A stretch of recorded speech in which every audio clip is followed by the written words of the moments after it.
ह्यो पुरावे नष्ट करतोय अशी आम्हाला शंका आहे ती धनंजय मुंडे, तर जबाबदार तुम्ही दोघं राहणार आहे.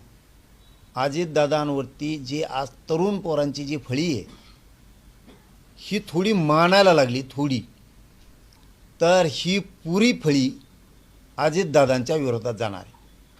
कारण आरोपी लपवायला सुद्धा धनंजय मुंडे जबाबदार आहे, तोच लपवतोय अशी शंका आहे.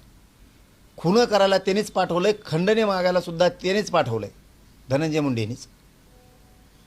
आणि पुरावे नष्ट करण्यासाठी त्यांना मोबाईल सापडत नाहीत, त्या एकाने कोणाच तरी घरी ठेवला, फेकून काय दिला घरून ठेवला असं कुठं, तो एक आरोपी सापडत नाही.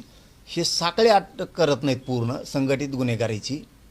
याचा अर्थ असा दिसतोय की तो धनंजय मुंडे कुठंतरी एका अधिवेशनात अजितदादांसमोर बोलला की माझ्यावरती अजितदादाचे एवढे उपकार आहेत